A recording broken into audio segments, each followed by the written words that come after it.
Stop calling.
Global Properties, the only name that matters in real estate, is excited to bring you 5 new developments to cater to your property needs. In Tujereng, we offer you 131 plots in a vibrant community, easily accessible via the coastal highway, minutes away from the heart of Senegambia, to build your dream home on a 25 by 20 meter plot. In Sanyang, one of the fastest rising property values in the Gambia, close to the Atlantic Ocean, a place of tranquility, ideal for a perfect spot to invest in your future. In Bakote, a place called Paradise Homes, developed by Swami India International, provides you with a peaceful and pollution-free environment with a community park, a football field, internal paved roads, and street lights with ample parking and plantation at the heart of urban Gambia. In Birkama, at Bojankuna, we offer you 72 15 by 20 square meter plots located just 100 meters from the Birkama Highway with paved road, electricity, and water, and of course, our newest estate, Paradise View in Salaji, a paradise within a gated community with ample parking and a peaceful environment at close proximity to the coastal highway, with ample options to choose from, along with flexible payment plans. Global Properties is clearly the only name that matters in real estate. Call us today at 439-1944 or 439-9515 or log on to www.globalpropertiesafrica.com and take the first step towards owning a property in the Gambia. Global Properties, innovative property solutions.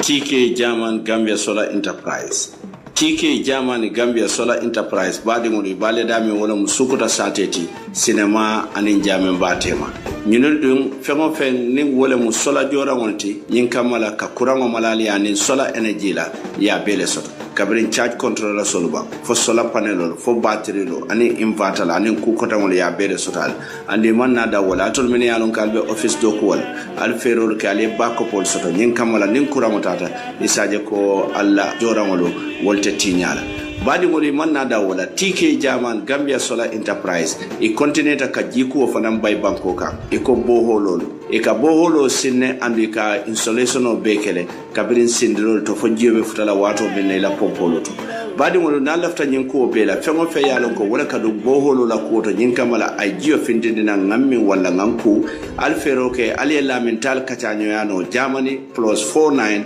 1517032666 wala le Umar Bojan commande Gambia 378224 andi la nyin number flow bebe WhatsApp le ngale ko TK German Gambia Solar Enterprise ila solar panel la ni la solar jorangol be ka bonan Germany le andi la boholol fana ni la bohol jorangol be ka bonan Germany le wala badi ngol kamune bato alngam borinno TK German Gambia Solar Enterprise mi yalon ko bali sukuta satela to andi ka yelele tili wotili ka botanan sey somondala kata fo talan lulu nata vitamini tansaba wala badi ngolo alngam borinno na lampolu malaya anim fana na jisanu ngol min TK German Gambia Solar Enterprise wala nata puruka cool soni andi moli kurango aninji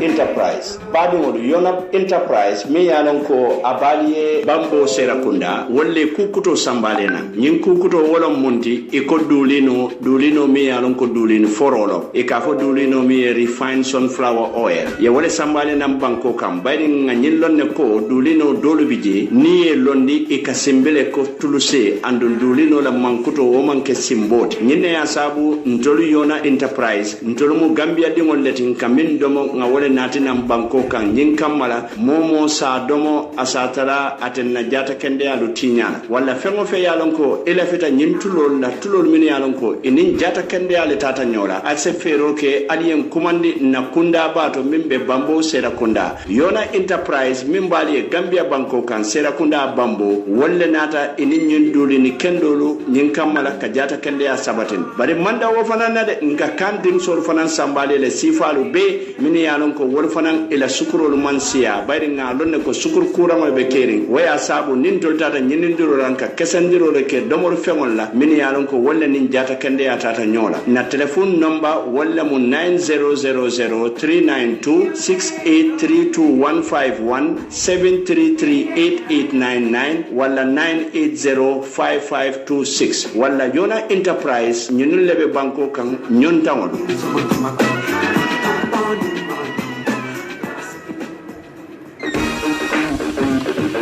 Yaya Instant Services, the coolest and most awesome way to send and receive money worldwide. We're simple, swift, and secure. Send money in 3 simple steps. Select country, add receipt details, and remit the amount. Super fast and easy with unbeatable rates. Get funds deposited directly into your bank account in the Gambia with no third parties involved. Our coverage includes UK and Ireland, Europe, and all over Africa. Transfer money with any device and get an instant email or SMS notification. In fact, transfer money and have it received within minutes. Visit us at www.yaye.co.uk and get instant access to latest rates, free calculator, mobile top-up, track your transactions live wherever you may be, and so much more. Contact us today and revolutionize value for monetary transactions. Available now on the Apple App Store and Android Market.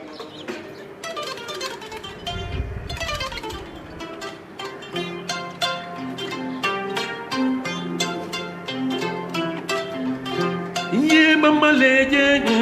so fanya ma bambo ye mai wo kana kumbo ibamu nyano leti bari pamu manso leti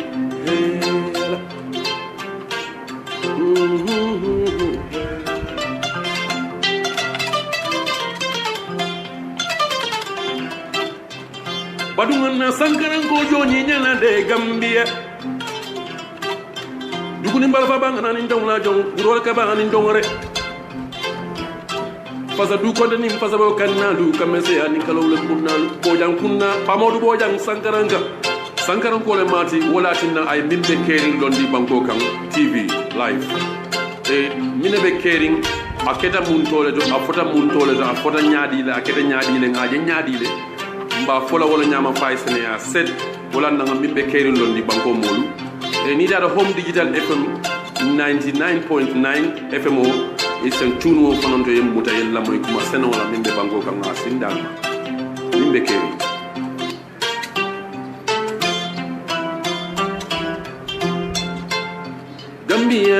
Gambia ntola kaira banko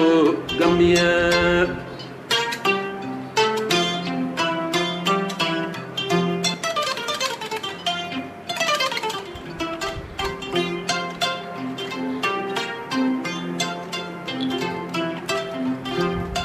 Mama leje so fanya ma bambo ye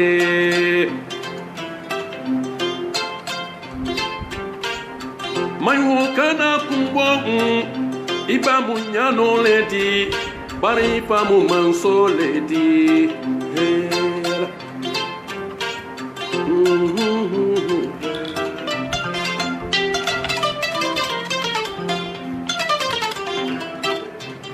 Badungana sankaran ko joni nyala de Gambia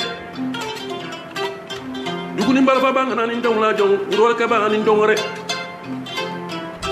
fasa du ko ni fasa bo kanna du kamese ani kalawle kunna bojang kunna pamodu bojang sankaran ko le mati wala tinna ay mimbe kering londi banko kan TV live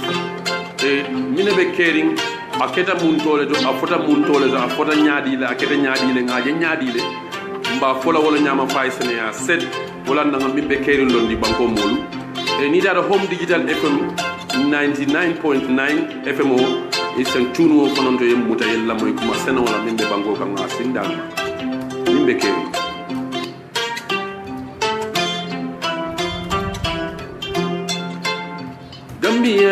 Gambia ntola kaira banko Gambia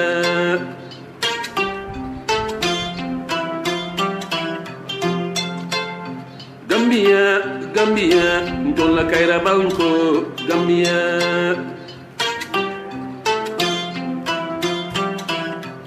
Onyankuna jabankuna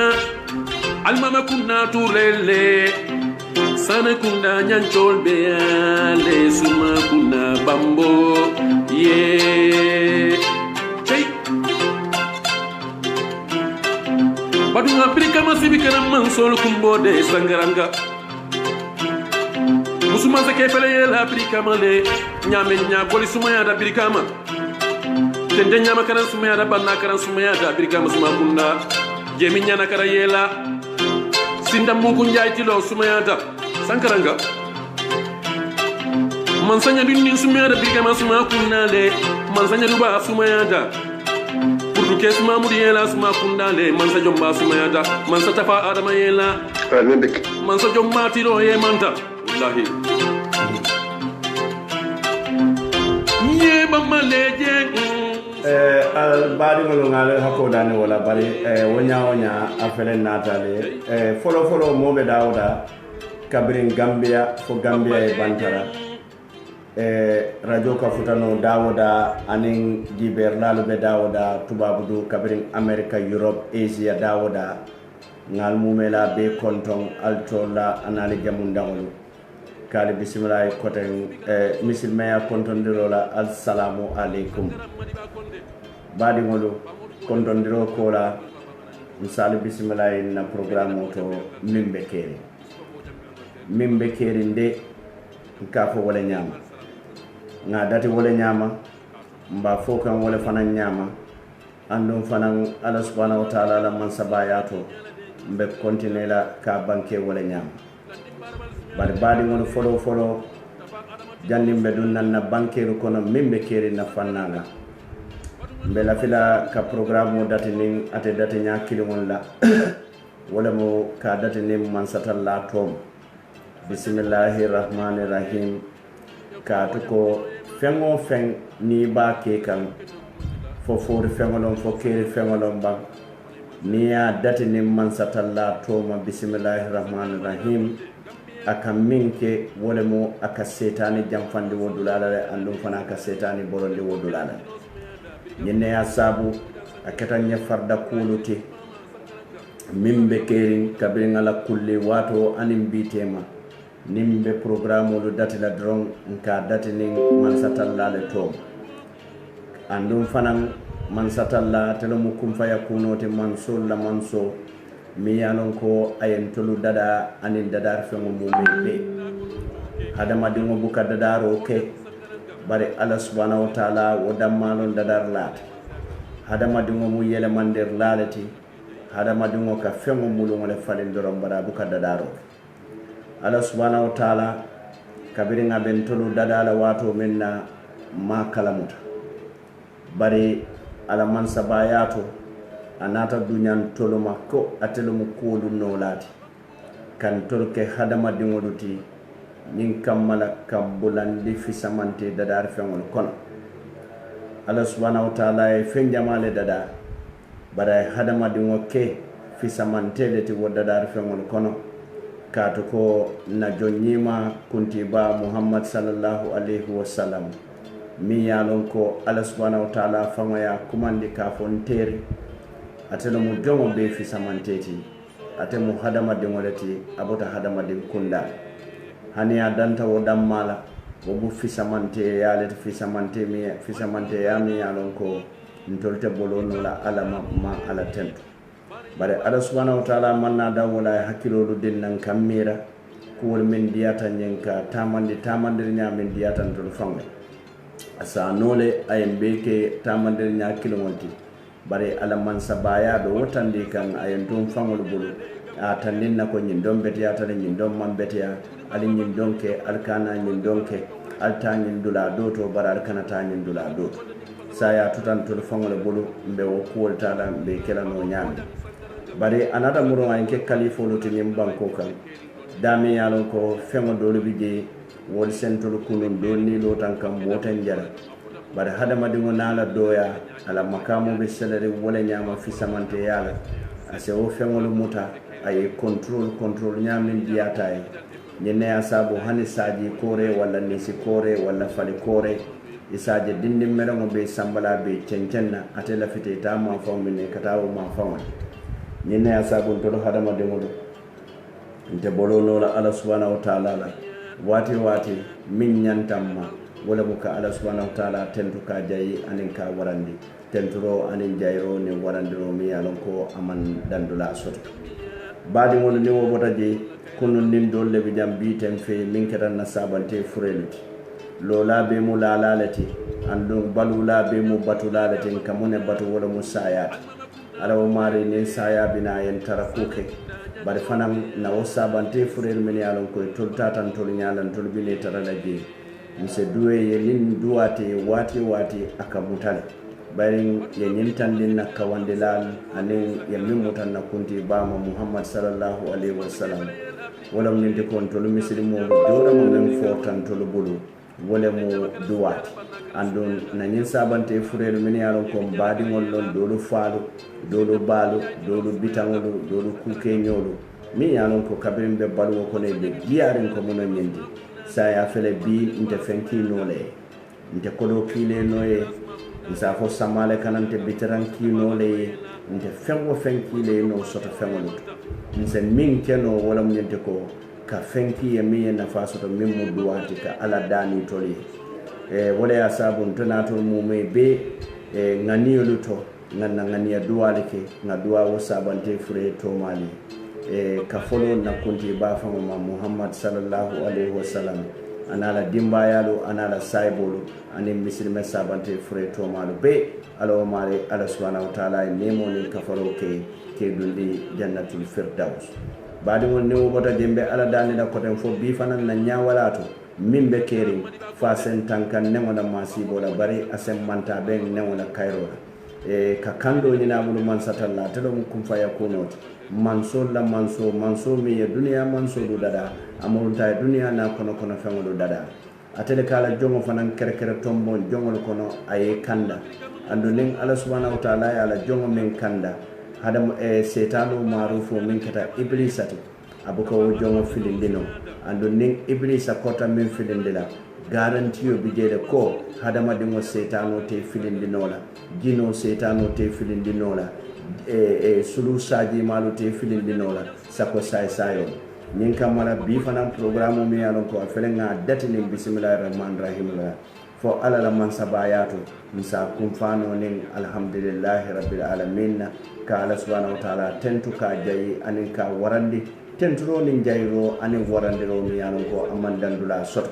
bayringa ala subhanahu wa ta'ala warandi awaratale ma warandi awaratale bari wato minna jongo ya la manso warandi aka kewo jongo e manta bengoti ban nin jongo nasita kala manso warandi doron isaje ko ay ke jongo e naso alman bebula la manta be molu kono alman tankala ka bulan nasi molu kono bari mo wala mun na farda ko ti kala hakilo burande doron ko anna tere kanun tele nata jam bi fanan bi arami salungala home FM home digital FM 99.9 FM Gambia kono and Facebook live on Mimbe Kerin TV min yalon ko be Gambia e bantalale ate mera fanan na website o be banna completely mbe radio fanan embed lan na website o kono la nyinkam mala mobe dawoda ise radio la moy node andu fanan sen na video fanan jibe node ise Facebook live fanan jibe non na website o to wala nyemmo fenade mi yalon ko be Allah subhanahu wa ta'ala tentula mba jayila alna ter kan telon pamodo bojam Mimbe Kerin nka sata wala nyam badi mon kunun na talata minna wala mun yende ko lafita kam molo hakilo bulande do mon de bayden tol mo hakilo bulande lallati ntolu Mimbe Kerin na bankole je bayrin wuluta nyim bankole kam na wuluwo nyim banko ka woni biite ma kata nyawonya na sanji tan nani domole ando hadama dingo mim baluta fo sanji tan nani ni nyanta kuto tele te hadama dingo nyanta wolon nale ni manyanna kuto tele i nyanta wolon nale bata metan tolu kan wuluta nyim batale kono menta nyim batale kono ando mbe kebaya kan nyim batale kono mbe dingol soto kan nyim batale kono ndingol binamen na nyim batale kono mune bata nyin sabu Gambia la bata tata nata abe mu jenkolati abe mu seliyalati katu ko nin jenko be dawoda society nyin ka bata jenko ka muneke aka dantan ne so sembola ay jama batande andi yoje society to wo mari ni nyanta murun na komale back to the drawing board ye fangolo korosi ye fangolo tenten itoli ye muneke ye fangolo korosi itol tata ni muntol la mune late tolokan itol nyanta mune kala kaje ko ki fangol bondi no nyim bata ko bata manyan na tula bata manyan na kela hada madin wala kate fajanne ba fula butu fe mamoli e bata sorry mumoli e bata kabiri 19th century mamolu nat 19 ho ha ho wol fana e bata start ndol fana nat 1999 batalu datita nyim batale be continue la fajanne ba fula millennium o be banna bari wati operation this operation that badi wolo nyene asabu bi lafta ka hakil bulando ke because binna programme o mumende wala nyende ko hada madingo nin jamfa hada madingo nin jamfa mune mu jamfa hada madingo anin jamfa bari hada madingo la mankuto mu jamfa bari gambiyan ko la jamfa nyan damalu tema nyanta hakilo tulawto jali ke ba nyen denkilo la ko natale kata nyola kabere ngay moto soto nyaako kaji nyelu be mu jamfa let bari bimbe dunna je nga wo jamfa le bibe domondin mune mu jamfa because nyen jamfa wala nyenti ko jamfa ne ya moy kariye jamfa ila tala e malla mu'min na bu ke jamfa ni ya moy kariye jamfa ina kule city ini mu'min man ku city ini mu'min man d'accord fenna wote jamfa non so nyene asabu bi mbe minje kan gambia wala mu jamfa ta fa danta dami banning ala sonda badi ngolo mbinale ngaje seniyandi domonde bayri na topical tasiala isaje ko on sa telephone line wala bayri sai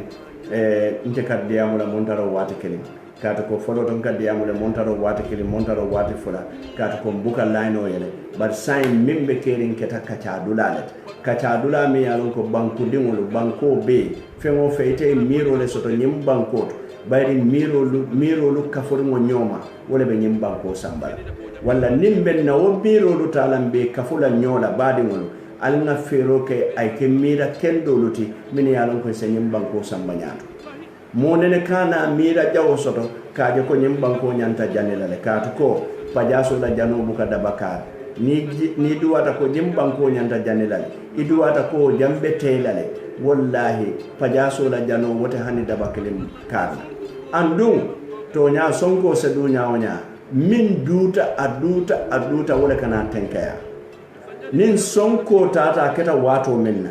nin nyo fahamu baliya keta wato minna ntolu dammalu nyanta munekela nyanta jiyole minna ngasinga nyo korosi isaje ko ngaje ko benna kula kada nyame bari kabade niya kam fato tay ikani mbankole domo andu nimbe bi kono nyanta nyillol na ko kunu ne tambita bari sama fanan binale walla bimbe bi min kono bile ka sama nyasi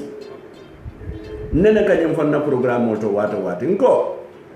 ila fita sama mburo la leba opportunity mimbe sama mburo ni fo ila fita la leba ninko mburo nga wodi fay min la wolo balu kendo fo ila fita wo balu ku kendo la wala fo ila fita le ko wo bunyima mimbe sama ila fita le kadunga kono ba bar sai na ke dutoti misal fe na ke dutoti sama ni la fita wo sama duta mori wala min mujuruti wala tanduka be santo wala nyanta bero nyinal dulato de kato ko mandin kodu ko ni taketa jam itata boy jana ye sano tombo mun tole nyanta tendula takido boy dula ma nyanta tendula de because demu labangol ti sababu le sotota ni aje boyta nin tako manke boyota kala sako sanisa tombonje so nyine asabu fana nimbe balu kono nyanta min mira la wala mu fen sabati kunu bi anin sama kunu puru ka soma duto pada wala ka soma subo fano ibe kunumbero leta ni kunumbero dami ma yelo bi bente mo kan nyinka wala se ngaba nole ye soma duto katino so nyene ya sabu fonse hakilo to jamfa to kato ko jamfa mutawunte yalete hada wadi mo minka jamfa amari ka tawle kato ka te ya lonne ko kule keta bari kabiri ngai jamfa ka ate fama ya lonne ko na jamfa lek so wala waka mara kunu ngala hido mentali wala mnyende ko be ko serialize la Gambia muntalle tati alna longa tonya fasa tonya da mal se Gambia bondeno Gambia sotota toñale kono Gambia be tamala toñale kono bari Gambia la tabaliya toña kono kabirin doldunta independent wala nyinne ya sabu Gambia dingo femba be batare bari ninga toña londe wato minna Gambia kono wallahi dahabe kelale hadama dingo te lola toña kam jamano te lola toña kam banko te lola toña kam kabilo te lola toña kam wo banko wo kabilo wo hadama dingo walla wo grupolo ye bata ni lota toña ka mele de bari buka bata because ala nin toña lon momo nin alamu ite ko di batala le walla nin toña lo mo nin ala lo walla nga toña fasa nga banko fasa toña le be nyim banko sammanora alinga toña fasa alin kana hadama dingol kunkirin na fasa alin kana patilu fasa ninga jo patilu mantara dorin kuka mi alon ga se fuariya talano toña Gambia dingol dimi jamale ben tol bala bari dimo min koliyata dimo lu betin tol bala wala mu fuariyata kadu fuariyale ya sabu mbukan dingol la karambo jono fuariyale ya sabu mbuka boro sannon na wululade anin dingolo wala kono mojelle la wululale bandakatu ko mam boro sanno mojelle dingolo bandakatu ko mam boro se fuariyale wo sabu wala Gambia ndolla sasa ba mi yalon ko wala wata sasa le beti wala mu fuariyale andun tolla fuariya do tonya alandaro bijel bari hadama dingo la manufacture fanan bijel kato ko munam nin tolnga moni min tombon tonya palaso hayna belari wo palaso Gambia beti tay sino de nin Gambia be sita wo palaso to ibe oda dila jumala be kala no masatala de hani bari palaso hayna jamale be siri wo jama kono ye wodo mon din tomboy ko ngatol kenyata to le yim palaso lu sambantoli wala nyimu contract let so wada mandimo min men dula sambalan toliye itolul la fita misali fe Gambia alinga mira mol kata lopitano paracetamol min famu paracetamol ibuka soto plasta min mu plastati ibuka soto man sakunda dokula lo department oluka moto saida dokula de wili kemenani Gambia money. Cut your clothes according to your size. Let us cut our clothes according to our size. Ita kadali si lule soto. Ila feta kadali si tandomo tili wotili. Ni man kuma soto balofo ibe chikaro kala. Alinga tonya. So kuno nala hiro dile ko mbe fero kala nga President Barola nala kata sambana. Badi la hiro lo mbe wakala le. Mori mini alon ko katu nyin kata keda watu mina mori mantara foko seremfa. Nyin kata be kera watu men so wala mbe min kala dro wala bombe wakilla le ngalla moy nyin kata la bayni radio be Gambia ko min be man nyin kata moy ni President Barrow tema isa je nyin kata moy wala sai ngalla moy ni nyin kata ita kiri funga fonya ibe kiran ka sarawal nyama min gen ko lo fo ko min be kiri funga fonya min be kiri nka fo wala nyama min be kiri nka fo wala nyama min be kiri nka fo wala nyama mimbe kiri nka fo wala nyama mimbe kiri nka fo wala nyama mimbe kiri nka fo wala nyama mimbe kiri nka wala mimbe kiri nka fo wala nyama de mimbe kiri nka fo wala nyama mimbe kiri nka fo wala nyama mimbe kiri nka fo wala nyama mimbe kiri nka fo wala nyama mimbe kiri nka fo wala nyama mimbe kiri nka fo wala nyama membe kering nka fo wala nyama mimbe kering nka fo wala nyama mimbe kering nka fo wala nyama ani nyaaye minje nka fo wala nyama mimbe kering nka sata wala nyama mimbe kering nka fo wala nyama de bari membe kering nga kuma se wala nyama adu nka fo le fana nyama membe kering nka fo wala nyama ibe gadi ona konno ke mo ibe gadi ona konno ke mo adi so membe kiri nka foro nyama ko membe kiri fonga fo nya ibe kiri nka sarawal nyama min gen ko lo fo ko membe kiri fonga fo nya aparaka baka membe kiri nka fo wala nyama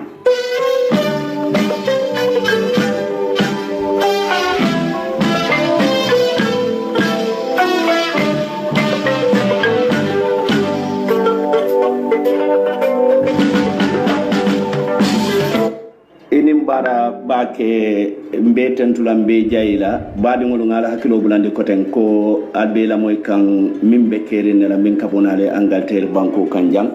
ntelon pamodu bojang nyintemboto afele UDP la flag biara min kata Adama Baroti ngawole soto line to jang assalamu alaikum Adama. Wa alaikum salam wa rahmatullah. Adama mbe konton na follow andu mbe congratulate la tumala men na UDP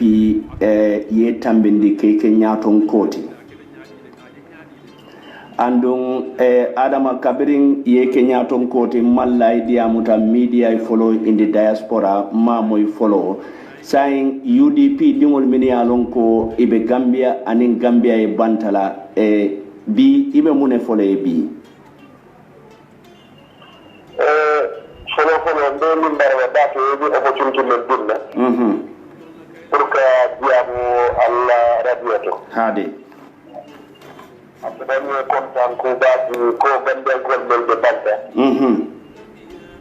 amon ko bende ko content baat wala ke di ñu kato do keta hade no tambirin ko la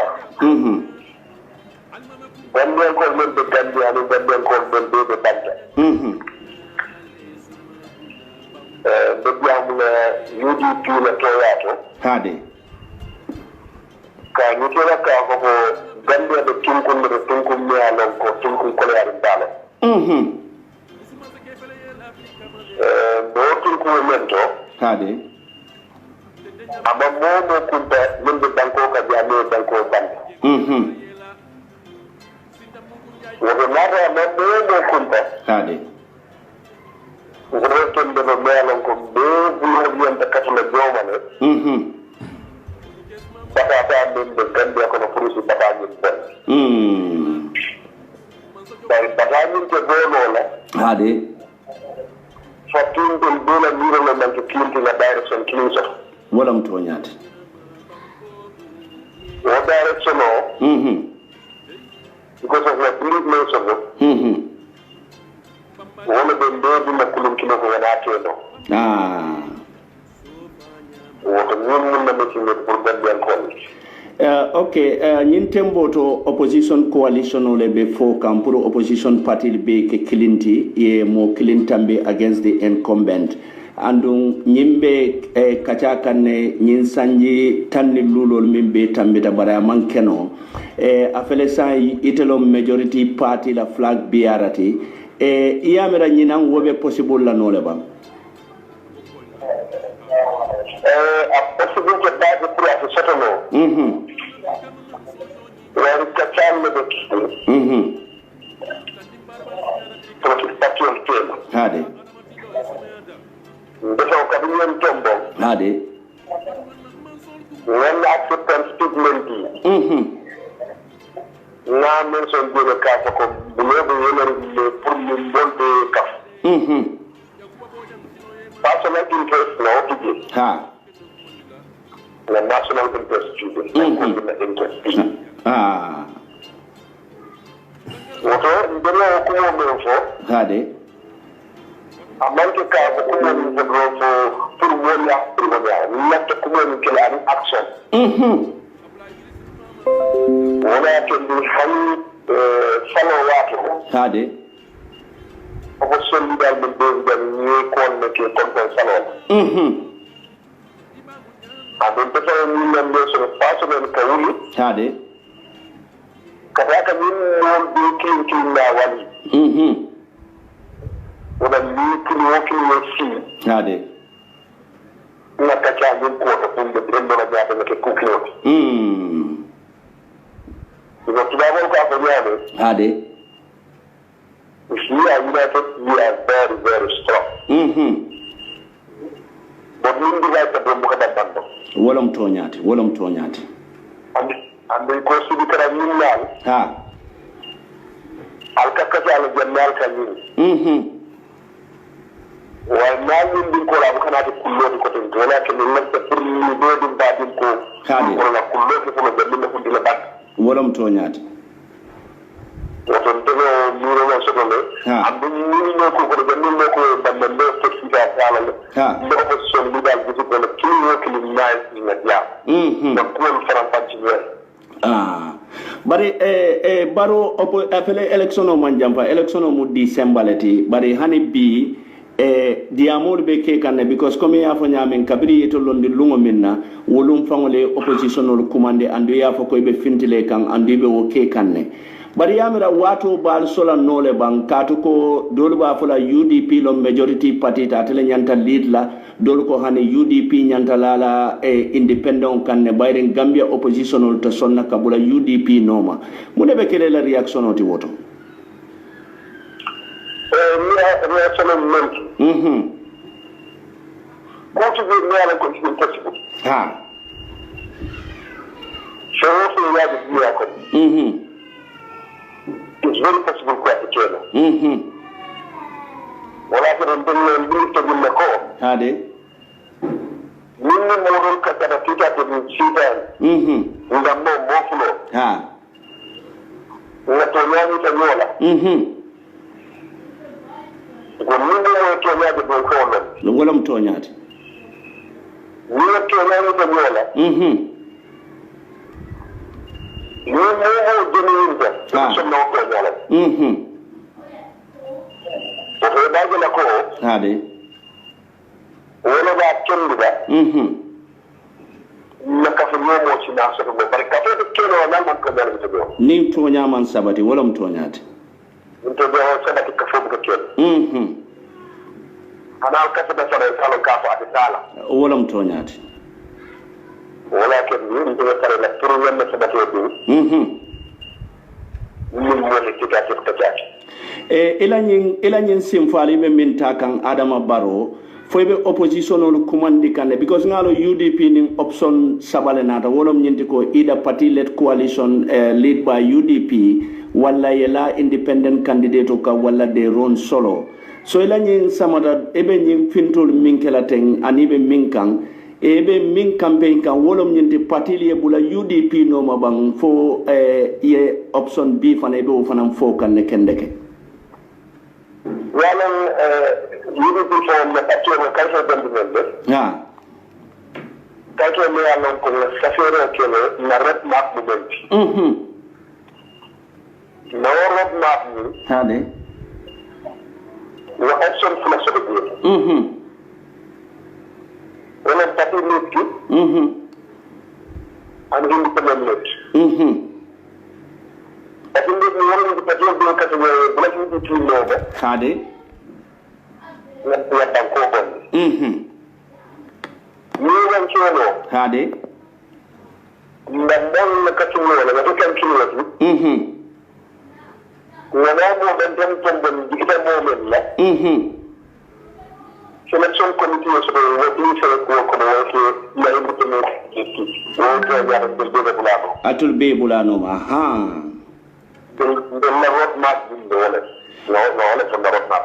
All right. But Nina Rajibe, Hade.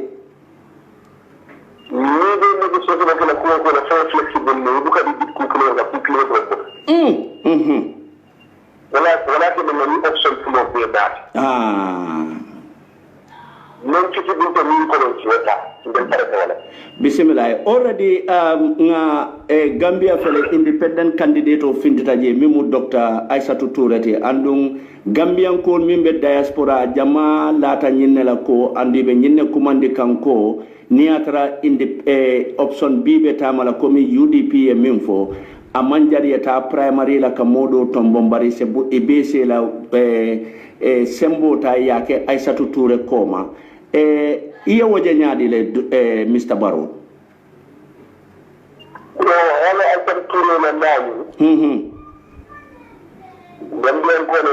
constitution sembo ya na pro na to candidate wala mto nyaadi yo bari den na rok ma ko den na ko den ko la patien da mo do ko ngela fo ko le den ka ko la independent candidate to mo to mo na independent bara ko to patien fo do da ri tuwati pati nyim fangole be wo tombonna patien be ko den patien be ta wala be mo identity identify la be mo fula mo saba ñew selection comité taji ni mo fi tele ko ko la blaw no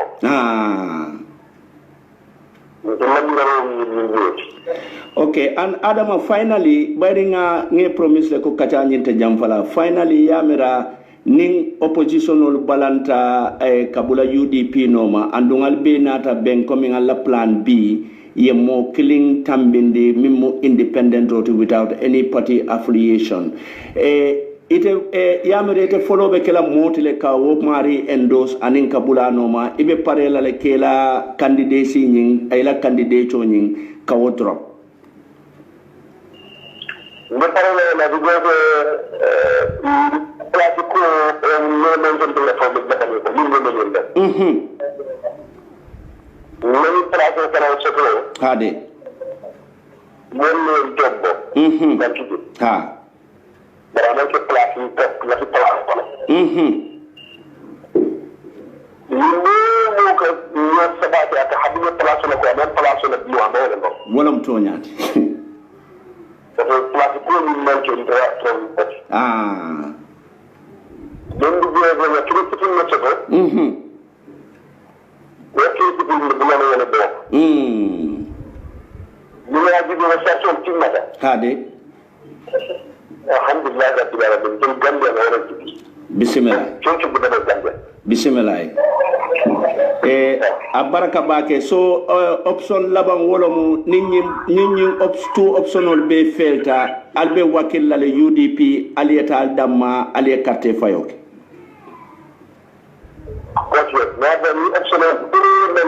Ha. Hade. And the right now for the number one contact the block of the on the ground. The Kuru Banco Beko. The campaign team and this party right now because the campaign team want to be on the ground. They hold the carrying through there. New election of complex because the election is very serious. Ah, very good. Because Captain and the Kuru Beringa. Hade. Captain of the Barbara. At that time, when we are coming to Captain Community now, Belia, Kavak, Sunday. You can know the settlement. Hade. And we are very confident that Gambia comparison. Very good, very good. And what would be? And kind of surprise. Hade. Kind of surprise. Mention of Senegal, but Senegal comment to Senegal. Hade. UDP Kenya. Maki Sall la ko min keta Senegal UDP be o kala nyina an kana surprise wala. Abo aso kele Gambia kana surprise ni ko kana surprise asikele ni Gambia ko. E Jeffrey nya do mon dem biko man je faham bake. Naam. Ko kana surprise. Hade. Maki Sall ko min to Senegal ay na fi yakini da to da knockout. Ha. Hade. The new UDP. Ah, okay.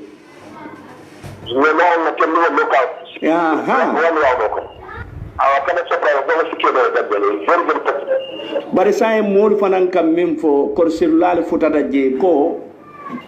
Corsilal la kumo nyim futata jele ka atandi ko Aissatou Touré as an independent candidate andunga ni musol lebe do ko wala meta development do ko wala Mama Kande fana nata aning independent candidate do nata ya atandi ko nyimbe se UDP la carte talano le nyimbe se UDP talano le baring modul be nyinil ka mol minta Mama Kande kaka APRC la moleta bari Dr. Aissatou Touré molmin obviously molmin be lala kay be bola UDP le yamira o mu kulate mi yalon ko kulori nomba itela mira rota ni la kurso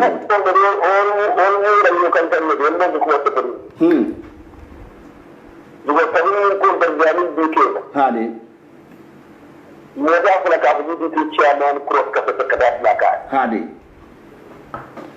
mais da ko la ko ñu ci la ya ko ko ko dafa yaakaar mais ñu ni daal day tak ha de mais mo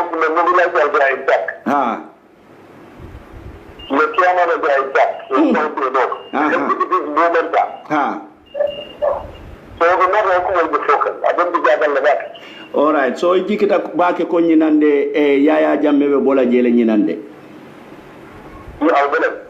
okay all right honorable Tariya nyama laftale nyimmin fonye because ngamo koy kanjamale fana moy pour ya summarize nya 1 minute e surwa kango anin sarakule kango anin fulaka please dama summarize ko lan le den wax donc bodon la ci da fati pour fati le kabel so su abbe politique on a fait que le gouvernement a parti le cadre de marché tout le monde a fait que tout parti wata wata là même si quoi wa man tout le monde pas tout ça nous dama xalaat pour wala fa ci badala on ko ko ci ñu def ku nekk dafa wone ci taxé ñu ñaar ñu waxtaan ci situation bi pour defal ko dina self pour ñu mëna def ak yeen ñu ko doona bi so certain ñu di ci ñu parti ñep bokka mom ñu gëna nguur gi bu nekk fi mais su ñu am parti ñu waxtaan ñu solo ñu ko dem ci bu ñu ko dem candidat ñu ñu ra ñu hay ñu ko dem candidat pour ñu gëna ñu ñu ko gëna tax su ñu ko tax ñu amul ci taram pour campagne suñu jëf pour campagne kan ci campagne yi ara dara kan ñu pour ñu mëna élection te ñu wara jël ci moy buñ surprise ñu ñëpp ñu ci wër ñu ak bi gënal gom ñu mën na leen local président mën la dañ wax ci dakar tout à l'heure dans ce ko interview ko no kan tribunal do kan situation lady ko no plan yi ci pour ñu defé ngana bokum ngana ko do pour ñu do ci la bu do ñu rek ci option bo ko do ni patile ñu ci do da ñu parti de ndam de baaw bu ñu baaw ci la ñu la wani won de parti bi fo ka da mu da ha da do mais dañu indi ko mel kan mais dañu indi ko mel kan mais dara na pour nga ji ci dugg la ko su dugg dara ya wani wonde ñu di ci ñu ndari pour ñu dara campagne bi léegi ñu di ko wara ñu ko kan ñu wara dara mais ndaw ci ci do bu law ba ñu dal ñu xal ñu jël ci mel wanda ko war surprise so ñu di tanta ñu ya ga da fika on surprise ñu do ñu ko war surprise ci bu la wonde ko ma ko wax tan ci Sénégal ko ñu ba di wax gambia da on jaara ko ci ba mare mo wara ko ñu mare mu so ko ndo rajo ñu am diga ñu dara interview ci ñu kriyo gambia ka dara na ala songa ko mo ko gambia ci ci ala so ko adi kriyo ya ko di na passo la tan nekk na wara ko ko ñu taxu bi lakin ndiyaɓe ko nan bi wala ɗi parti sula ñaɓaɗe par ce que kuna ñaɓaɗe farti yimɓe kuɗa ko yakin parti nan tahi nan yiɗi ɗi halle ono may koko ndahi ferit kinnama kadi ñaama par ce que ñono ɗiya ñaɓaɗe ona indi ɗenɗan ferutu ona ken cagara ona ken jangin keni hilla ɗume kinnama kadi ñaama yiɗi ɗi sikkiti yimɓe nan campagne bi ci dal kan ci ñu di yaro dara ona ma ko ndake hanka ndake dina ñu ñu nda mara surprise ñu di ci da ñu ko da na wa e fi ci kan ni ndake ñu ko dina ci dal mara mu la su lan ko lan ya da ni o dina na da ci bi ona ko ken ci kan waay abaraka bake Adama Barrow ye wato minta pour kadiya muntole jam mimbe kering mbe tentula mbe jayila and then we are wishing you a very good luck.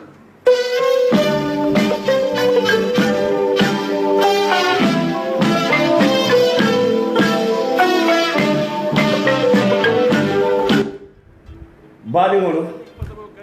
wole mo adamati président adama baro altol mine ye lon ko almañin moylum sanji fula komanto ñin no mu luŋoti luŋo mi ye lon ko UDP ye quartier fayo ke idammalu ten o quartier fayo kono mo sabale lota bari ala nata ke adama baro ganita wolun ne nga kumandi kabonan Angleterre Gambiankolu radio to anin kibaro radio to nanga ñin kaca soto je walla bi wosulu saji maru min yalon koy ka foko pamodu ka adama baro against le ali altolu man ñillungo kalamuta ñillungo be keri wato minna altolu be nurinne walla ni yaya jammele be kukere bari mandinkoli ñinne fo de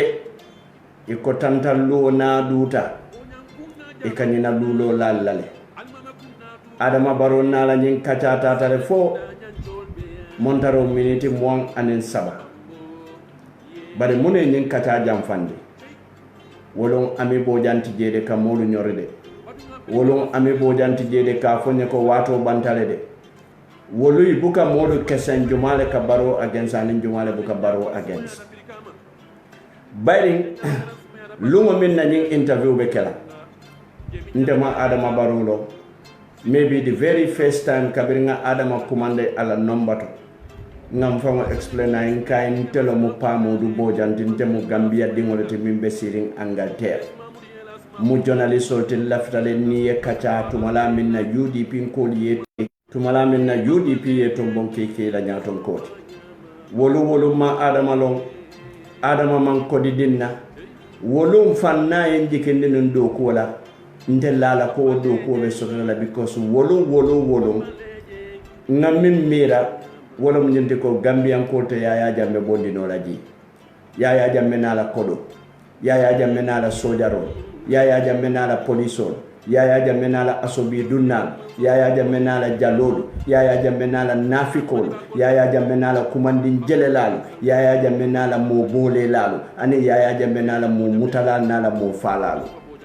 wolum biringa adama in kumandi janni ni adama be diyamula mallanun ko adama be Yaya Jammeh bondino la wala mor salon ko mantra fenyini kanga bul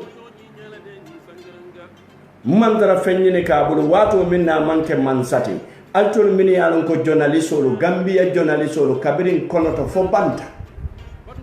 mbalu nyinin kala ni momo e interview soto ni adama yemin publish kabiri lungo minne adama baro keje ay interview findinde nan public place modi ala mo yata kere wolon Gambia journalist or min yalon ko dolo bibe yuru yara la dolo fango do ko soto le ka adama baro support e ka fon dolo ka against le e kan tolu nyaawade e kan tolu nyaawade wolo lungo minne adama baro keje e ko UDP bulo fota dal e ko Mose Loya Ousainou Dabo bondi ye adama baro sambanan adama baro mi yaron ko mo ma long mo nene ma to moy mo nene ma lo UDP kon ye wolef ngoy ko ali balanda nyaawnya ntolube adama kumanda le katu ntol la fita minna wala mu mimbe jamme bondila andu ngataman serol jede mune mu taman seroti adama lota fuarol le nyaato UDP mu fuari kafolete UDP mu fuari kafolete fuaro damal le benta ye UDP lo ninga adama je wol nyaato mba lonna le ko adama fede fuaro nyaato wo fuaro la bata sanyi mo anem feng ala subhanahu wa ta'ala te fuaro to daje batade ni aje mbatata mbota mbe nun lori kude kam mbota wole kan tata lo dula do nyinne mun na bata sababu hadama de ngodo nim bata na ta wata le ngam mira ngamuneke kamuneke jelu kumata ba bari bi afere one-to-one interview min be kata Gambia e ko pamodu dati je pamodu hastale abita fenne nyinin kala mobu ka min nyinin ka mbe mune nyinin kala banko molu mansula kamello kato muka nyinin karo ken kuye ngake banko molu le ndolle adama keje atol min babala bi albe molu nyorla albe molu bayla bala ngo ibe ñinil min ka molu baya bale be molu ñorla bala ñinil le lote ko adama man karang adama bota wulo de kono itolu te bulala adama noma ñinne nan ko jam fama mbetiya jam fama mbetiya walla mbe adama baro kumandila na president wolo alaji be nga chance min di ala jani is just like a campaign nge interview fo e pare ngoy ka afonin kanna kama mi yalon ko ala a fola siata Gambia bankoka nyin kamala message o se futano ila afonin surwa kama tumala min ya afonin manika kan ko afonin surwa kama afonin fula kama afonin sarakule kama andu nedra jola kam fana moy ba fola ila afonin jola kama barate kam fola amma min moy so ndolbe o be kelata wo wato e kantelle bumberola e ko pamodu bojamo adama la jalolete ngoy kontete kenola adama la jaloti ntete kenola adama la jaloti ntemu tonya la jalolete andu mbiri ndata adama baro ya ngawole faye wallahi billahi nkai adama nkai ntolmu mimbe keri neta be keri nyamin kafo wala nyama ni la man sakunda ya akeku katu ko adama janna ka ke president moro ntolta lola media to na adama tofo mo jamala bi jambuka min tofo bari ni mo almamoti mol lebe lole koma ni ko molte lole koma walle be fonyola almame yala almame ya mu mankuto mu mende wala mu katambi jamanya to ke salini andu president ya fanambe wala nyam diaspora ya kata ntolbe be diaspora le kono bari mune nata kenun kelebe kele kono ngawo kelo de kele nyine ya sabu comme mu adama la jalolete bari mune nata ke bi adama won nafikol wo jamfantungolo wolle ye kur ye ben nafikol ni jamfantungolo ye kur ye ben won nafikol wolle kanyim fanun ko itete kalindila jang over there dead body ite kalindila jang wati ni e dayele ko itete kalindila Gambia bankoka yalo model ka fa hat attack na akasia wo molu bi wolle be state house wol min ko ibota wulo le kono e man kara tente bulale noma wolle ka molu pousser baraka fo ko wato bantale ila wato munyinnete wolle ka fo jumale nyanta nala nin jumale manyanna nala ita nin jumale nyanta diamula nin jumale nyanta manyanna diamula jumale nyanta talete ya nin jumale manyanna talete ya wol yesterday they were enemies malla filo woluti malla finne buka lafi ni aje malla fi lafita doron ay fenna je mi ya lafindi ni wo fengo bije abetalla lafirinne ba ni wo fengo banda dora ba ko di lela andum Gambia la jamfa be kene bato adama suwo manku folo Mr. Barrow President Barrow suwo manku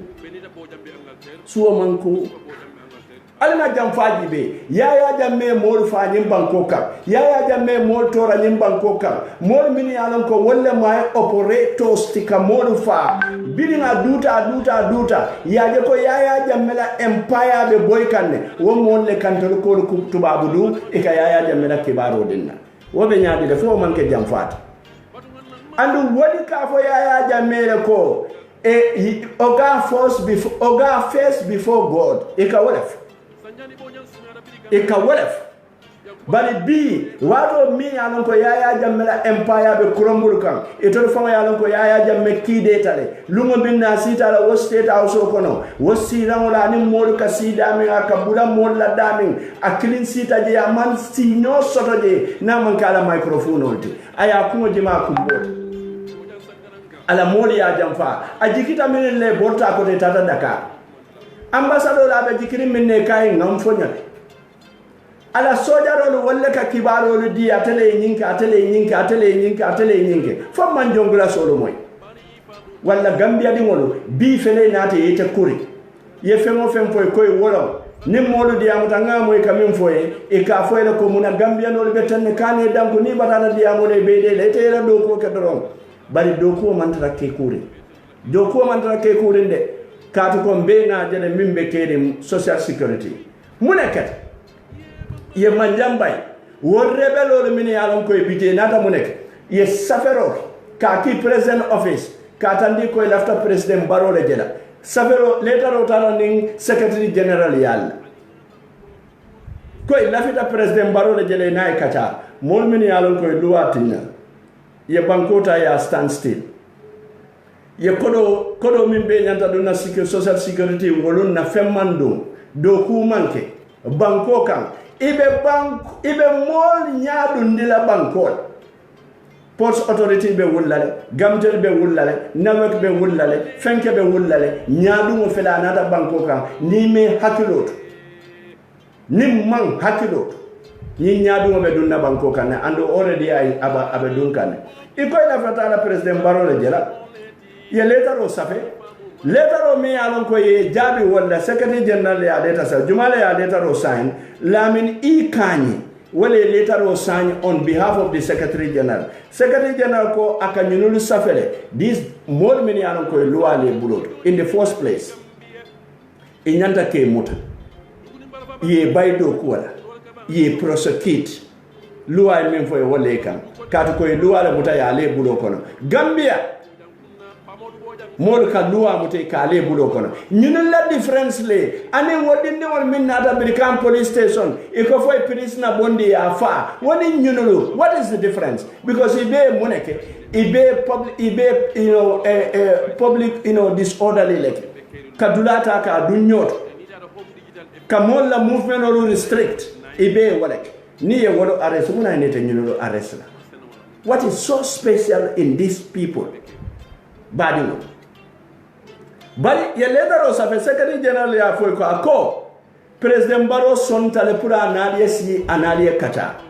president Barrow ni manjang ne fo nyanda kata la de itale manjang appoint manjang itale nyanda manjang protect la bari ko itol la fere ni te kata secretary general lo bije in between president Barrow ka son tale pura ni wo modi si ya kata bari secretary general la letter o bala nata foko Biden President Barrow be tamala la bita China President Barrow ye order dile puru nyini moli sita mamburi njaya inaisi inai kacha President Barrow toyal Gambia ndolo ga yamu ndolo mamburi njaya na kuwalu sunya ayadi ya jamela today is a atale mata Gambia la nafulo be atale ka nafulo munko bi ayadi ya jamela ngamela ngaje commission otole ay chekolu sign momi yano gatata up to a position of secretary general ministers ambassador ite opposition or be mara ika kaiti sign mi yano ko manya na sign ika ke signatory when you know that you supposed not to be a signatory but ka president yaya jamme empower ka enrich ka ke fankamati ntoliye kabiri wato mene dalta minkelaye aye bulala e balante manson ka kae aye tulolu busa aye sindi prison kon nyinne be kere nga woni je commission auto jan sai mune be kere iko sun kanyoli alta sun sefo ya alies kacha puru sunyaro sebono nyundula kare ngale nyina be kere mbadi golo mbe nyabala mbe nyabe nyimbanko abe keka wala nyama mbe le nyabala jumala nyama ndorala mamburi njai iko nyindoni yeta wali ya wala be sela president onoto pura ediamu iye nyola kulolo nyinili alone mamburi ya minke mamburi alone nyinili ya minke yamira mamburi be sat mamburi na reporter president Barrow ya yamira be manjanyi nyandino la jele badi ngol billahi maje masiloje andu mantara sera kam ko manjambe muru na social security. This is why we want President Barrow I intervene I nyinkulta I nyin letter of cancel secretary general membe bulu mi yalon ka talo mol be la nyaton ko ti Gambia do kula be la nyaton ko President Barrow e kuma kirim fala interview ko na ko momo ye tonyaje ika sonne ko tonyalo President Barrow mo jelle ya foyte ko la secretary general musumolet mo jelle o foye bari 2016 President Barrow ko ni momo e tonyaje ika sonne ko nyin non tonyade secretary general ala kuria molle wulta board of directors le wulta kada President Barrow ya ka faye niye munne ke nyinna karakta be nyaadi fon tolu mbuka mira ba alinga tonya fo ning alay dia wallahi nin kombe faniyale fo nin president baro dia na meta nin president baro to dia la kuya min binadu nantema wala be warla back because muna nga faniyale ke selen dawote na tema andunte pamudu te wokela ntolu bele nga kata ya jamme moma sambana njam fambondi lo ngatele ya famo sambana nyine ya saba tinkole ya tambulu mama nan kunno bar president baro ntolle nga sambana ali ya mo dala first interview ntolle nga president baro sambana Gambia be so wokan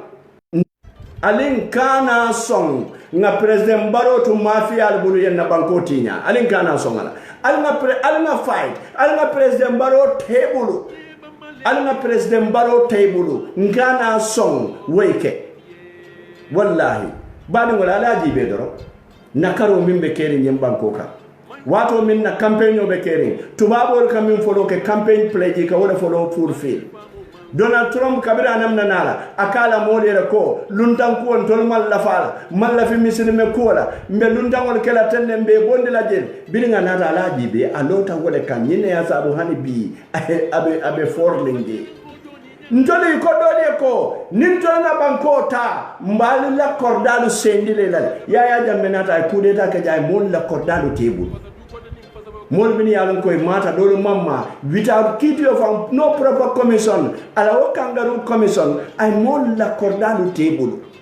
ñunu la campaign pledge coalition e ko ni na bankota batabe banale mballa kordalu sendi lalla bari ñunu nata ay ñanta milu la kordalu tala ye do ko di walla mol bi ñanta reform kala and one of the main me coalition man sakunda samana wala mo reform te mol mi ñanta reform kala wo mol bonde yawo molu bayi molu mini yanon ko walle banko be tinya yawo molu sambana nyinam ko de wala wakama don baade mol ngalta ndo ngal jayi kumo be siala dia mo topic do bi janne mi yanon ko mawoma e barinto o manu la say bayre radio do ko mu wato lati so nyinte mbodo baade mol ngal telephone o yelle 7340125 7340125 ngal telephone o yelle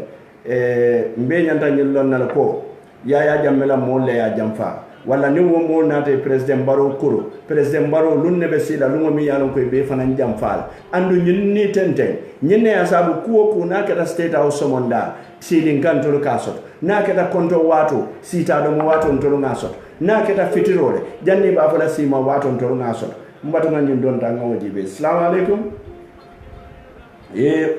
ngai alulo nyende bare ni hello assalamu alaikum hello alayhi salam ini mbara bake mo raketa famoti alo ini mbara alo nge kondo ko tanate alhamdulillah allo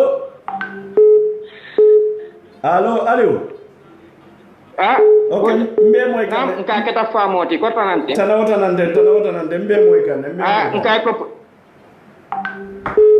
nka programme be diari ngalla moy ala bake ala makela nyato tati kila horomoti amin ala ning nkaraboli horomo kak amin allah ya rabbi barke pa ku kilimbe kering Gambia ko meta men fole hanisay akam tako murtana wole kono hade comme nun to kunum nka kumo men fon ko ya jammele falinta bari hani say amo kilingol walla be man sakunda nyin kono pa hay nene kanyum fonyale adama baro anyanta hakilo tula bakele namal lati akanun tawol bol melu ye kelo kay ye bo kono anyanta la aya tawsiti ko furingol mel bala man sakunda kono mel yalon ko imam banko kanu imam Gambia banko kanu andu nana te Gambia banko kanu la nama wol bondi ala nyi man sakunda kono di abekela tinyaro be waral de pa wala mutonya meta ron kabli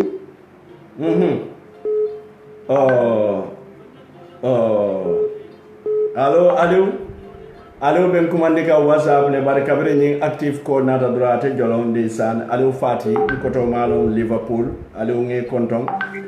madu ngana ni do ya 726 jamale kilimu alaikum yes to de madu ngani be commande la mun tole to yombul nambe keri ka mo nyama ibe commande la mun tole Bosubi. Okay, Allah ya. Amin. Ewe to me alon ka masonea. Wala mutonyata. Watu yana makala wande. Wala mutonyata. Nime ni no gol te ponda tabe. Tonalo ndaka kama pamo. Wala mutonyata baraka bake mbadi. Baraka mbadi. Okay, mbatu ngani ndonta. Assalamu alaikum. Hello, yes, mbe moy kanem mbadi. No kabanyadi nakema. Mbi jandoro. Kotan donde. Tanawtan alhamdulillah. Membe kere no ko. Membe kere no. Eto nyalo mo kay. Nye kondo mbak pamo. Mbe moy kam bismillah.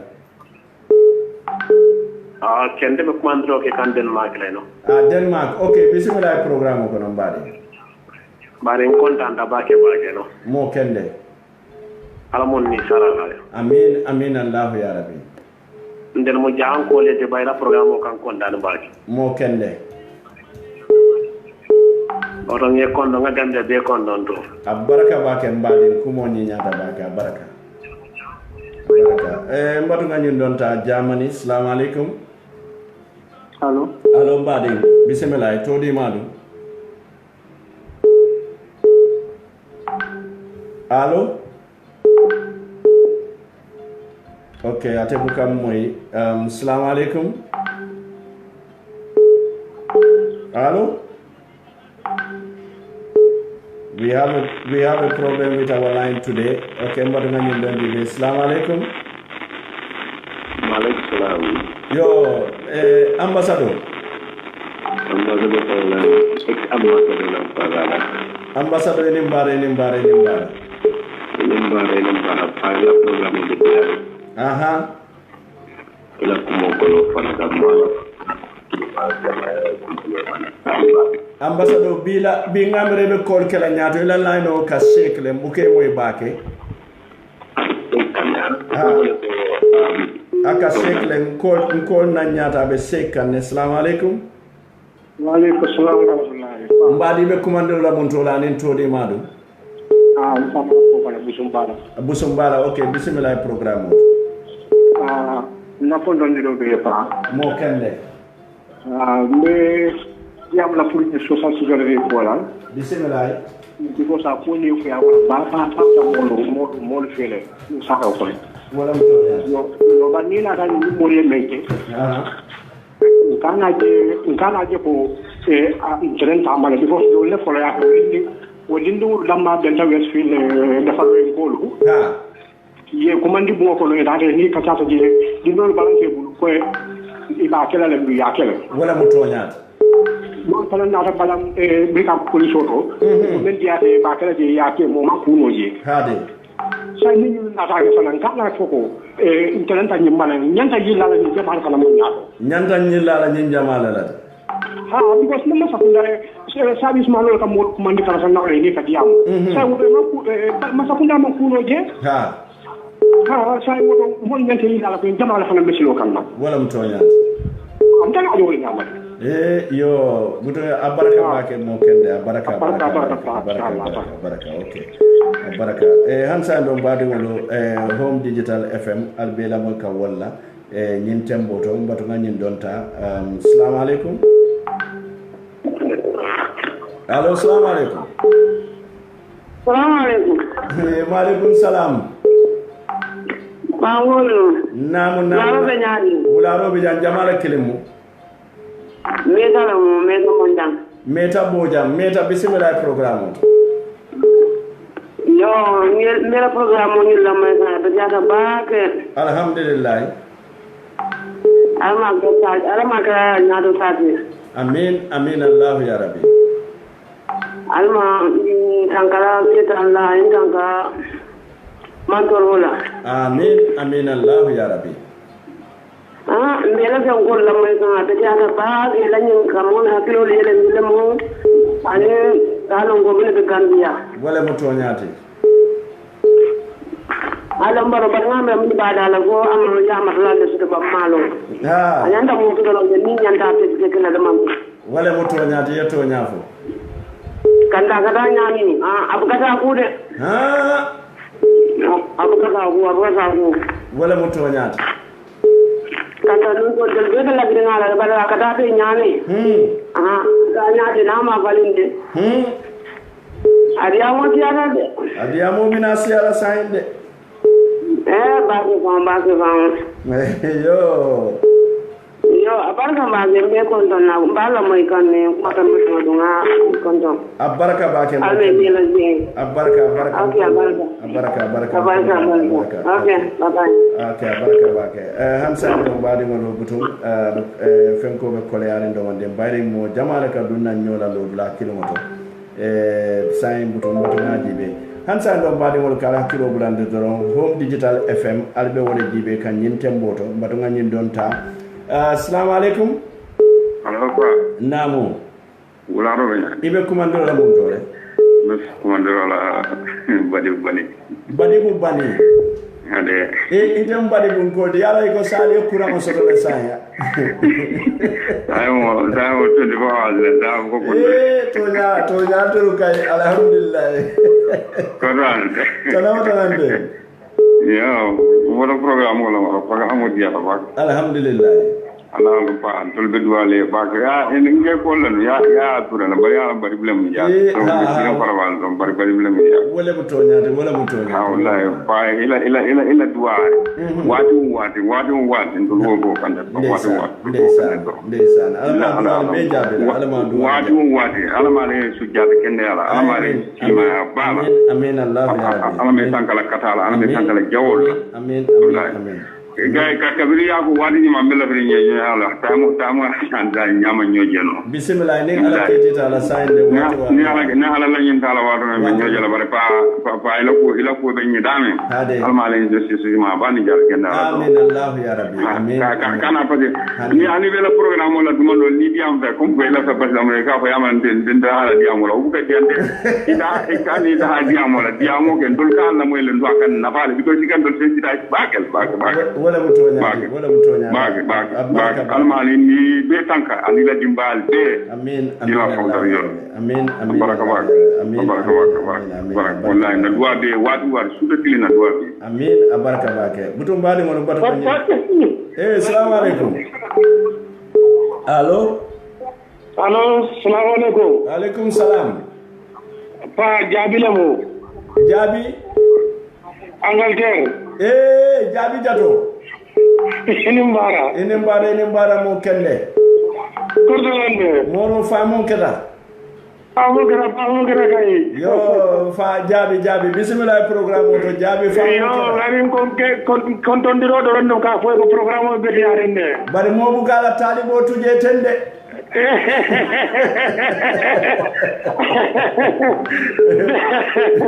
me tuje ngakilo be kam me tuje alkanan tuje de non de tula je inshallah de tula je bismillah jabi baraka alhamdulillah mbatu ngani don ta assalamu alaikum hello aha ikama wulindi do wonde mbaade gambian ko le moy allo yo mbe moy kan ne jumala kilimu ya ndabo ko mandiro la jamane to di madu baro okay bismillah baro programme apo ko buku sumala ada senyala awo buka senyala ro kele amuka senyala ro ke na be kolonyo su kanyangolo bulu abenda banko dula daro annabila wala fanko ma da ko ma tambata de wala mutonyati afonko annabila nu hula ko wala babu annabila nu hula ko ngolon de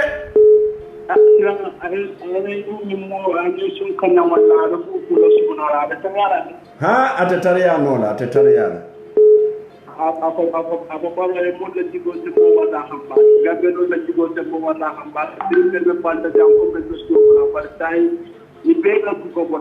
wala mutoñaade bayre ala ko fude dang fude bala wali na ko dum kunjum do abandala bango ni dum be tunan non ya toña fo so alma ale be ma no amin amin Allah ya rabbi alma ale ya manan be ma ke to kan da ni ala go na ala na kan amin amin amin amin bari mo be bisa ko kan na mo be bisa ko kan fa ke ala kamora bismillah moro abaraka bake jamani ko ngeten to ngi jayi mo jama be layno to wato man jam fa baraka mbato ngani don ta Gambia. Assalamu alaikum moro la radio talado monding. Assalamu alaikum Pawol namu Pawol anda Salifu Salifu Farawa ha Pawol mo jama ko buka dunno bari to ka dunno le de Salif ndega dunno ko namu bismillah Salif Pawol ala afo mbe ko Farawa ha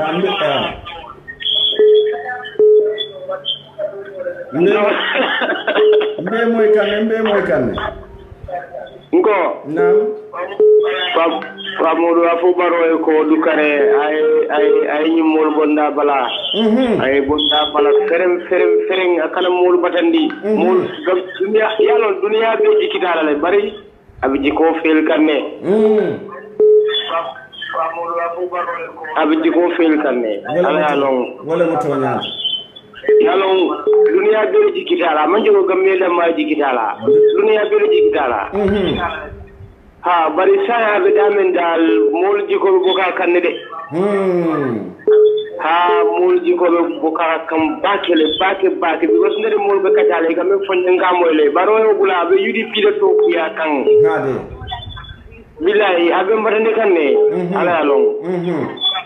na longo abe nyini kala UDP mol la because ndum fuaro le di wala mutonya de fuaro lu batata so ni aji abe fuaro lu alo fuaro le nyaado ni atara abe nyini kala fuaro la manyina lola nyeje ay kumbulan nin lo ya da boy tanu ma do mon do bang billahi wallahi tallahi barala ko fande fadim folo ma billahi wallahi bo do digitala boy baraka wake Salifa baraka jiyota sumata baraka. Assalamu alaikum. Assalamu alaikum. Alaikum salam badi. Amore ni bara. Mo kende. Ende kering kala moy bake. Wala buto nyati.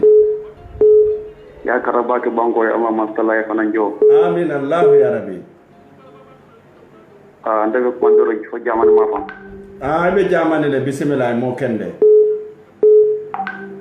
Electrical ka diene baga dum mo lu sound me alan ko may dala ta jibe abaraka bake ngai thank you so much antara hajo nga bulal kala ta jibe because di lo Gambia nyama ama masala lo wala mo toñata de tan lan be jeyla ama ngela ko mo moy lati amin Allah ya rabbi ilani sabul barbo sabula amin Allah ya rabbi yedon wala president ba paro aliya pa nel ba dalal ka suudu ko mol fay jam fala wala mo toñati de banko la ta taro do mal je la ta taro do wala si wala borno ni na banko kan abaraka ba ke mbade ngi tentu ngi jayi ama masalan ko di firno la kilane sabul barko amin Allah ya rabbi amin Allah ya rabbi mbadu ngata ngi ndoya Switzerland. Assalamu alaikum. Bari na Swiss ko la line o mon beti wala mbe bola jele ngata Angleterre. Assalamu alaikum. Bari bile Angleterre ni Swiss la mo kilimo di la line o buka beti bi malo muno mbar ngamuru na Gambia wala yara fan Gambia kay Africell ñoko yor. Okay, assalamu alaikum. Wa alaikum. Yo mbadi bismillah programme. Allo? Mbama mbe moy kande bismillah programme to mo jamala bi je nga tari ande do monde ngalo wo mo buru futun ko lati. Assalamu alaikum. Allo. Okay. Assalamu alaikum. Alaikum salam pa. Naam. Fakeva Scotland. Fakeva Scotland. Bismillah Fakeva. Nga beten to ngamo be hakada na la dia mo nyinga kampare ngamo be hakada ni wala no adamati ya adamadu manti wala mutonyat Okay, ne obota je fana isu membe mbul jang wala mu komen ko social security de lafta diam la wala to man ding. Hade. Because pante man na man sakunda komal ka fo nyame bele sindi bari. Ha. Nen to nya na dal ko men ngam fo na la diamo dal ngafo ni mistake ko na dal ngafo. Dai. Ha. Ye manjan samanang eko manjan na interview mo bela gibe. Ha. Ha. Mbele nyum modol fana na complain o moy nyonyal. Ha. Bar hanit din dim banko to din ni a gibe fonkal na to nya be dame. Ha. So sa ni ko manja yeta so kon. Ha.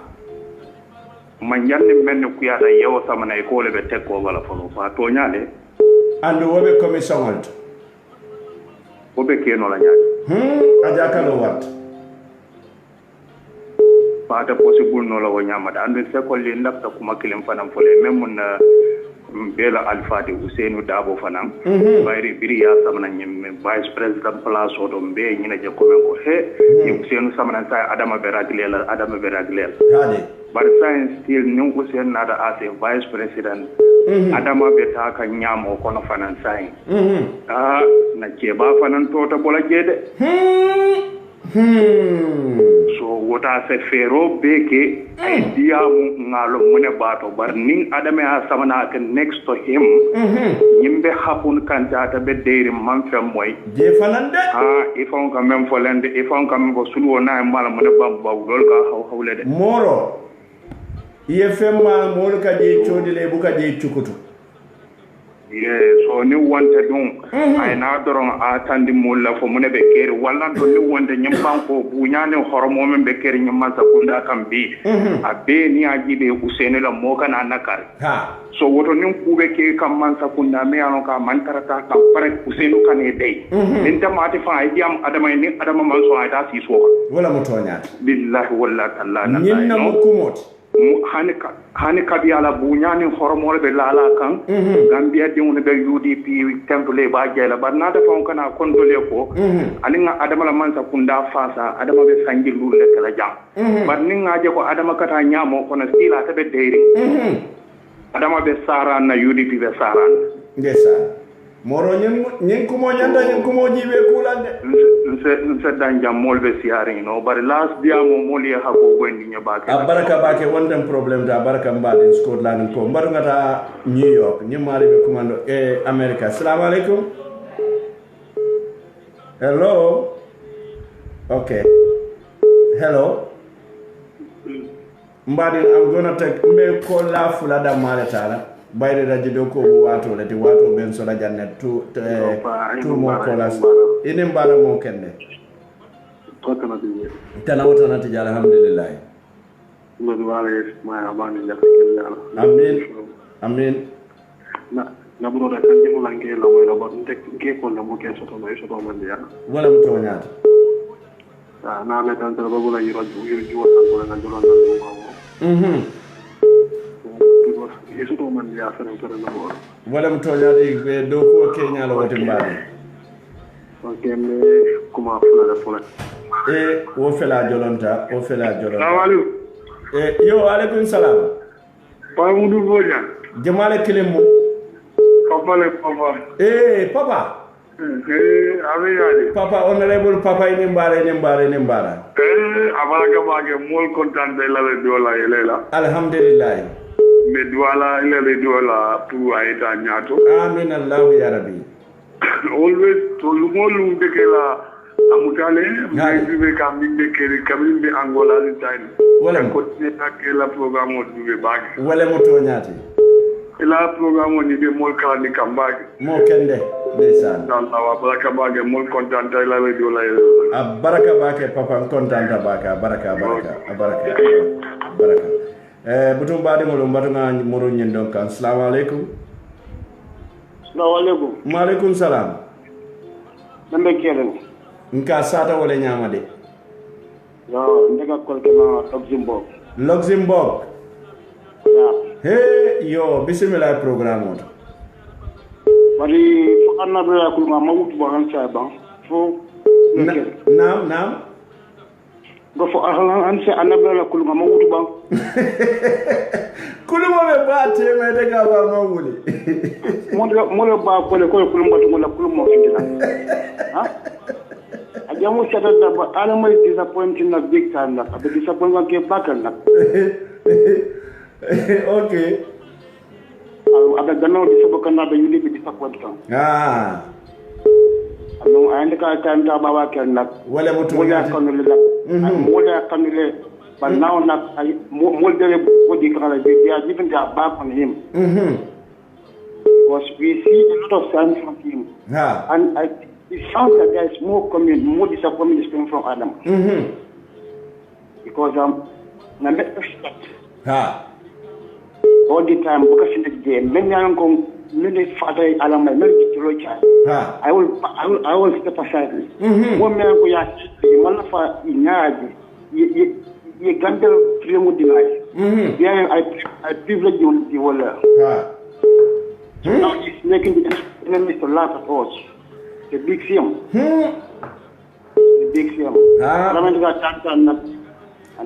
na mama tanta ada mo disabonna baba bakenna baraka bake lokzi mbogun ko ngeten to ngejayi kumo betiata baraka mbato last caller oh bida alaikum salam nam enen bara bake alhamdulillah rabbil alamin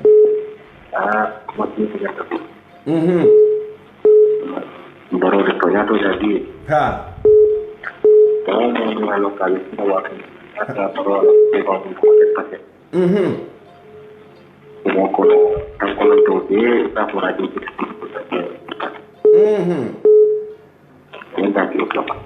Wala moro ila line o man senya bake ila lano bi Switzerland France Angleterre to la line o man betia la line o man betia so mbatu ngani kongo okay ambassador fela ko kenan ko de ambassador Assalamualaikum. Waalaikum salam sa inde la line o de ngalon sa ye fenke line o ta kianka line o ngejaran ka line o ta wati ko yani jaran ko la line o buga betia ala memang betia okay bismillah Mark berapa banyak program dia ta banda moy ka alhamdulillah kuma ko to ma fiata alo hakil mande jama ba tom monye wala mu toñat kanu men ke president Barola na ya lonno ma fial de banko hijack la bulu hani newspaper local newspaper ya saben ko na illa patron chambers the forensic evidence to ye ko kay be local after a month later nata mo ko jongula so because there's no enough evidences aganne no katariyan nala bakele abdala fa wata kudol finida no kudol finda banin ganna no ko ne be tuma mena de kana me ta tuma ni kanyina wala la ida hakil bulando men ne kala kuma ko do mal wudi ni dana wala mutonyat because ni mo sensitization all ngamera ngam karanno ni 20 years ko no ite sen karanno la wot ko ko ke o wala mutonyat abaraka ba ni mo woni ne bil bari ngamera president Baro bi la mo len ko mo la sa tentem ba silang la mo ko ma $10 meni ba dala compare ni ka state no min diala ni ka diamo banko di won le toyala and your life is very valuable to each and every soul in that country man ka de jo kira diamanga mo bu ke balundi mo bu ke ma ko minne ma ko ro di da ke banko la ko le kama because something na fanta Allahumma mari alma alay tanta jawalla amin allah ya rabbi tanyal ni min dula ni do modla banjara no boy abaraka baki amin baraka baraka butum badi ngolo abaraka bake ma jane butum badi ngolo wala mo ketal na last quality ambassador ma jane nga tento nga jay butum badi ngolo kombe be ngalo ne ko radio do ko de atemu wato reti wato en so janne la bayre ninjim programme bota je dron mbe programme do soto la mi yalo ko programme fanan kuma ya ta bake jumale o programme o sambana wolo mo Lamin Konate ti London na studio min be London so walla Lamin Konate mba tentula mba jayila andum fanan mo jamala be programme o sotla jambine yalon ko be talla diaspora le be sirin dami sikar programme o kaka finti jang bari mba mexo la le programme bina jang asake banko dadara mate akana ke banko ti nyara mate bari nyim banko mun tolle la banko ti ni nga dadan fangol le ni nga ti nya fana nga dadan mfa nga ti nya fangol le walla nga la modu kam modu min yalon ko lafta banko do ko wara bari nga modu nga balam modu bodu modu min yalon ko pareta nyim banko ti nya la so wala wakamala wala ya sabu bi nta dunna no wo programme do kono ba nyim programme o bota je doro nka wo programme o sambana wo fanan arbe diaspora moylale ida malu ida katalto budo bali mono be Allah subhanahu wa ta'ala tentula famfam tumala men nabi fana fala na duwale jabi programme mi yalon ko ngadata ni bismillahir rahmanir rahim la afelen fotata la kum fadlato alhamdulillahi rabbil alamin wala be Allah subhanahu wa ta'ala tentula mba jayila mba waradila kan hakilo bulande dron ko alna tere kanutelo pamodu boja mi yalon ko abe seriale mimbe kerin TV anin home digital FM 99.9 Brikama sare kono wala alama niyo sila somala alama suto diala mini be tilbulo kono alama tido diala mini yalon ko wulta science ay mba falale ko alisam wala badi mon fonyato Maria damma kana maginda waya da odanye jema mala Maria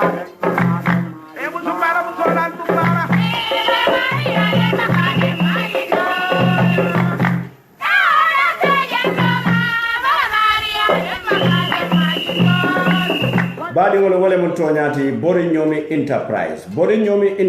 itolle mo enterprise oti dami yalon ko itolle ka karo sambana nyimbanko kay ka fomi e tile solo badi wala itol ke la karo bonde dami wala mo Spain banko kan andum be ngalo ne Spain ning anata karola itolle mo champion oti karo sifa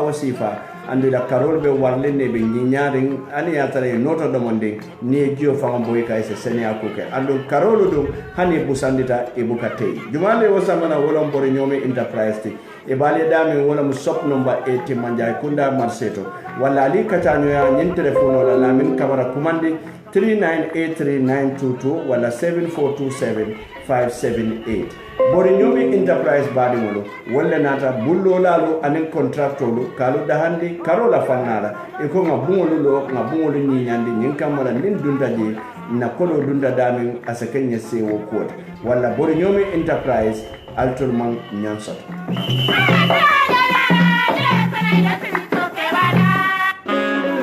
Global Properties, the only name that matters in real estate, is excited to bring you 5 new developments to cater to your property needs.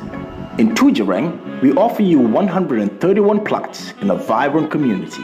easily accessible via the coastal highway, minutes away from the heart of Senegambia, to build your dream home on a 25 by 20 meter plot. In Sanyang, one of the fastest rising property values in the Gambia, close to the Atlantic Ocean, a place of tranquility, ideal for a perfect spot to invest in your future. In Bakote, a place called Paradise Homes, developed by Swami India International, provides you with a peaceful and pollution-free environment with a community park, a football field, internal paved roads, and street lights with ample parking and plantation at the heart of urban Gambia. In Birkama, at Bojankuna, we offer you 72 15 by 20 square meter plots located just 100 meters from the Birkama Highway with paved road, electricity and water, and of course, our newest estate, Paradise View in Salaji, a paradise within a gated community with ample parking and a peaceful environment at close proximity to the coastal highway with ample options to choose from along with flexible payment plans. Global Properties is clearly the only name that matters in real estate. Call us today at 439-1944 or 439-9515 or log on to www.globalpropertiesafrica.com and take the first step towards owning a property in the Gambia. Global Properties, innovative property solutions.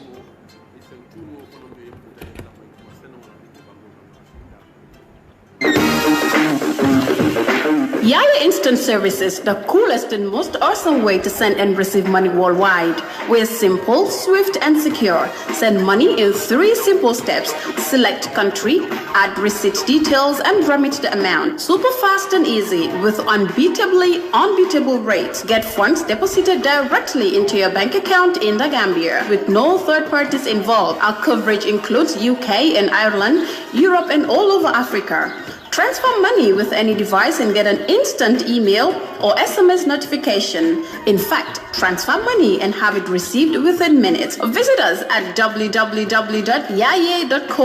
and get instant access to latest rates, free calculator, mobile top-up, track your transactions live wherever you may be, and so much more. Contact us today and revolutionize value for monetary transactions. Available now on the Apple App Store and Android Market. Sinda mungu njay tilo sumayata sankaranga mansanya dunni sumayata bigama suma kunale mansanya duba sumayata purdu kes mamudi yela suma kunale mansa jomba sumayata mansa tafa adama yela mansa jomba tilo ye manta wallahi nye bama leje so fa